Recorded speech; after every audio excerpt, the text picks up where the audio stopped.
Yo, what's up, guys? Nate here. PSA opened a $15 special with their sub for TCG cards. I think the maximum declared value is like 200. So I had quite a little hefty stack here that I could do a dent in. My grading pile is quite bigger than this. I have, all those gold stars. A gold star set is more cards than this. So yeah, it's just kind of crazy how much stuff I have to grade. But this $15 tier, now we're getting cheap enough where you can pretty much send cards that, it might not be worth it at $15 if you're reselling. But if it's a card that you want, it can't hurt, sending it in. There's a couple cards in here that, I probably should wait until they're like $10 to grade, because there's still a lot out there and there's still a lot of people who want to grade the card.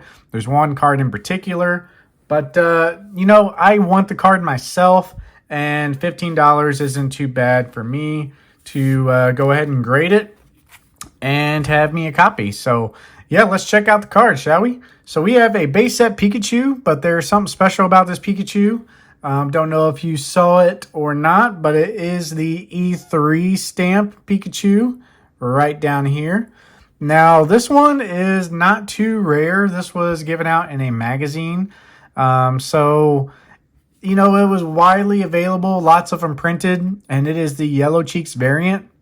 There is a variant with the Red Cheeks Pikachu, and it also has the E3 stamp. Now, that was given out at the E3 convention. So, yeah, it's like an electronic entertainment convention. Back in the day when I was growing up, in the 2000s and early 2010s, E3 was what you watched to see all the latest games.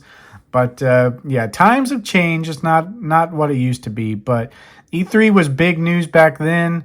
And the Red Cheeks E3 Pikachu is quite a bit more than the Yellow Cheeks. So yeah, gonna send in the Yellow Cheeks because it just needs to be done. All right, then we have a Clefable pre-release. This is one of those cards that if it gets a decent grade, it's going to be pushing the $200 limit. So might get upcharged on this. This is actually a card where no PSA 10 exists in the world at all. So this is definitely not going to get a 10. It's got some surface scratching. This is essentially the print quality that Jungle and Fossil had. This is a really nice copy. I mean, potentially on the upper side, maybe a PSA 7, but I doubt it. If it gets a PSA 7, though, it's probably going to get upcharged. This is one of those cards that, in a PSA 8 and especially a PSA 9, you're paying top dollar because there are no 10s. And it is very hard to grade. So definitely worth grading if you have a pre-release Clefable in okay condition. This one, I mean, even before the hype, I think I paid up for this one compared to the other ones. But, yeah, I mean, it's worth grading. And especially if you have a nice copy, if you have a minty copy, there are no 10s. If you grade that sucker, that's going to be, many thousands, I'm sure. So it is insane that we still don't have a 10 of this card. And very obvious card to grade, in my opinion. Now, the other pre-release cards, we have pre-release Aerodactyl from Fossil. They're not as sought after or not as valuable as the Clefable. Print quality increased a little bit, especially after Jungle and Fossil. And these are, not as cool. Gyarados is pretty cool, I think, but, pretty cheap across the board. I think I valued these at a PSA 9 at like $50. So, or maybe that was a PSA 8. Maybe I priced them at a PSA 8 because, that's just kind of expected of these old cards. But I already have a Misty Seadra and a Gyarados from another sub, if you saw that video. So I actually kept those in order to see if I can get a little better grade. Now, this is the card that, might not be worth grading at 15 for resale value, but I do want a copy of my own. And a 9 is fine. These are pretty good candidates for 9s. So looking to get a PSA 9 because I do have the complete Gold Star collection. So I can't have it complete without a Greninja. It is a Gold Star no matter how common it is. So yeah, Next up, we have Pikachu V, the Sword and Shield 145 promo. Nice gold card from the Ultra Premium Collection. I'm grading both of the Ultra Premium Collection cards here. These have never been touched by my hands. Same goes for the metal cards that came in that set. I just never touched them because, yeah, I just wanted them to be super minty. These are not too bad, though. I mean, they're sub 100, I think, in PSA 9. So they're pretty common, not that sought after. Of course, the metal cards are way more sought after. But speaking of the 25th anniversary, look at this guy. This guy's pushing the envelope for the, $200 level. But this gets a 10. It's probably going to be upcharged. But it is such a cool card. Very iconic. This, in my opinion, is the best Charizard card. It just pops so much. It's got the Japanese 25th anniversary stamp, which is a lot better than the English, I think. And it just does such a good card to encapsulate, the essence of growing up with this guy. And the holo on the anniversary set in Japan is just so amazing. I'm looking at the camera trying to show it justice, but yeah, you can kind of see it there. It just really pops, and just seeing this card in person in good light is just insane. And the same goes for all of the other anniversary promo pack cards. And of course, we have the Venusaur and the Blastoise as well. But yeah, I mean, these are so much better than the Celebrations on the English side. They just pop so well. They got a gold border, and especially on the Charizard, I mean, holy cow. And this in a PSA label case, just the red case, this is the best Charizard, in my opinion. And they're still pretty affordable right now. If you guys don't have one of those, I mean, I really think out of all the reprints, that is the best. So, moving on to some celebrations. These cards, the Venusaur might be questionable sending in at this level. But I do want to grade a Charizard. So I just might as well do all of them just to get the cert numbers. And yeah, really cool cards to have for sure.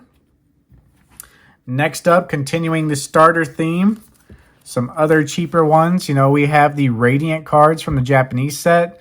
Again, the Radiant cards just pop so much more than the English side. The Charizard, again, the color scheme is matching perfectly. This is going to look insane in a PSA case. But yeah, pretty nice cards. What I'm worried about with these Japanese cards, they're such good quality that I'm worried they're going to get 10s and then I'm going to be upcharged. So we'll see how that goes.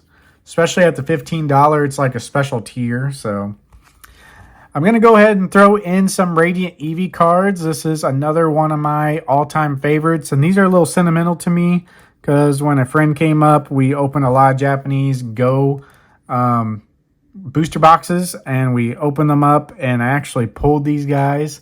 So I pulled 2, and then he pulled 1 out of his box that he bought from me. And so yeah, it's just a really cool card. It's like one of the chase cards in the Go set because they made this like a special promo box on the English side, and of course it doesn't look as cool. Next up, we have Special Delivery Charizard. You can buy this card right now in a PSA 9 for $200. The Special Delivery Charizard hype continues to crash with all the codes available. I see people still with 100 codes trying to sell one for $5 or sell multiple in bundles. Yeah, it's just a sad story, for the people who just really tried to scalp this card to the moon. But glad it's pretty affordable right now. I do think this card is going to do well long term. I mean, it's kind of a no-brainer. The story behind it is just, a story in itself. I mean, it's just a crazy story how it was released and then not released and then released again. And then the Bidoof. The Bidoof is actually more expensive than a Charizard right now. I think that's going to be the case for quite some time. The Charizard might outperform the Bidoof in the long run, but, we'll see. And last but not least, we have not, the University Magikarp, but the only other art that the University Magikarp shares its art with, and that is the Japanese web series Magikarp. this is still a pretty expensive card.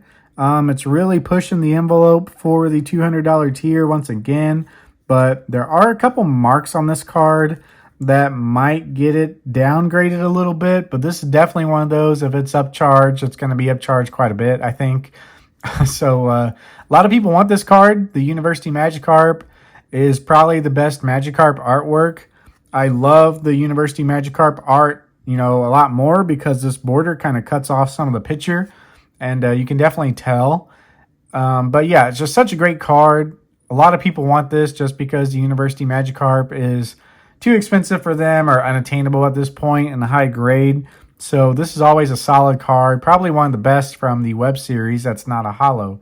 So yeah, that's pretty much it, guys. Let me know what you think. And this one's probably going to be the last sub that comes back. I don't know if it'll be back by the end of the year. They're saying 120 days turnaround time. So I think that's probably going to put us just after the New Year's. And they also said it's going to be based on demand. So it might be a lot longer than that, depending on how many people capitalize on this. They just announced it yesterday. So I'm going to take this to the mailbox right now and hopefully get there a little early. But, we'll see. You never know. So let me know what y'all think, and we'll see you in the next one.